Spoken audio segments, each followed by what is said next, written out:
नमस्कार दर्शकों, जैसा कि आप सभी लोगों को पता है कि bar council of Uttar Pradesh का चुनाव बहुत ही जल्द संपन्न होने वाला है। इस चुनाव को लेकर के तमाम प्रत्याशी अपनी तैयारियों को तेज कर दिए हैं। करें भी क्यों ना, क्योंकि उन्हें अधिवक्ताओं के हित में तमाम कार्य करने हैं। इसी के साथ साथ एक प्रत्याशी हमारे पीछे भी खड़े हैं, इनके द्वारा भी आज नामांकन किया गया है और आप इस कैमरे के माध्यम से देख सकते हैं कि इनके पीछे पूरा का पूरा ये जन सैलाब, पूरा का पूरा इनका समर्थक यहाँ पे मौजूद है। हम इनसे जानने का प्रयास करेंगे कि अगर ये bar council of Uttar Pradesh का चुनाव लड़ रहे हैं तो किन मुद्दों पे लड़ रहे हैं, आपका मैनिफेस्टो क्या है, क्या क्या आप करने वाले हैं इस चुनाव के बाद। मैं इस चुनाव में अधिवक्ताओं के लिए पहला काम तो एडवोकेट प्रोटेक्शन एक्ट लागू कराना है और इसमें अधिवक्ताओं के खिलाफ जो ढेर सारे मुकदमे, फर्जी मुकदमे लगाए जा रहे हैं, उनकी हत्याएं हो रही हैं, उस पर हम एडवोकेट प्रोटेक्शन एक्ट की पहली बात करते हैं। और दूसरी ये कि ये बार काउंसिल में इस समय अधिवक्ताओं की गरिमा बहुत दयनीय है।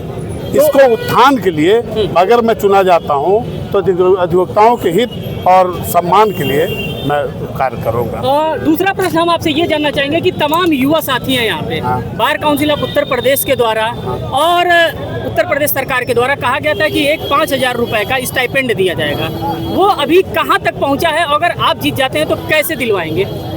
अब ये तो उनसे पूछा जाए जो विगत 8 वर्षों से लगातार और इसकी बात करते रहें और इस समय जब चुनाव आया तो फिर वो झुंझुना लेकर के चल दिए हैं और उनसे पूछा। अभी तो मुझे ये है कि अभी अधिवक्ताओं को उनकी योजनाएं क्या क्या हैं उनको हो सकता है पता भी ना हो, उनको बताया भी नहीं जाता कि उनके बाद उनकी योजना, उनको बस सिर्फ 2 चीज़ें हैं, आपकी मृत्यु होगी तो इतना मिलेगा और जब आप बीमार होंगे तो इतना मिलेगा। और अगर कोई योजनाएं जानी पूछी जाए, अभी लोग हैं, पूछा जाए तो उनको जानकारी नहीं है। अभी इन लोगों से भी हम जानकारी प्राप्त करेंगे। और हमारा मुख्य जो मुद्दा ये है कि आप भी जिला न्यायालय में प्रैक्टिस करते हैं। जिला न्यायालय की इस समय दशा दिशा बिल्कुल भी खराब हो चुकी है।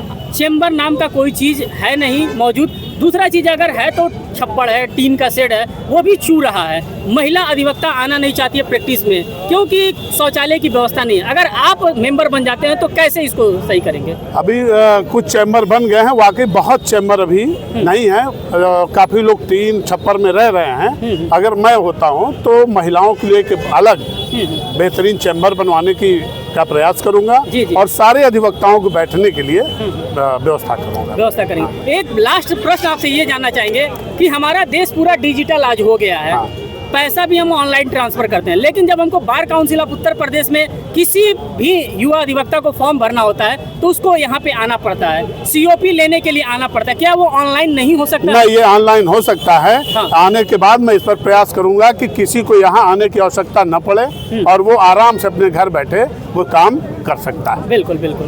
तो दर्शकों, अभी आप सुन रहे थे एक प्रत्याशी को जो कि इस बार के कैंडिडेट है bar council of Uttar Pradesh के। इनका मानना है कि अगर मैं चुनाव जीत जाता हूं तो जो मांगे हैं, जैसे एडवोकेट प्रोटेक्शन एक्ट हो गया, नए अधिवक्ताओं को जो 5,000 रुपए की जो राशि दिलानी है वो दिलाएंगे और चेंबर्स के लिए भी ये काम करेंगे। मीन्स कि तमाम ये काम करने वाले हैं। तो फिर मिलेंगे इसी तरह के अपडेट के साथ, इसी तरह की वीडियो के साथ।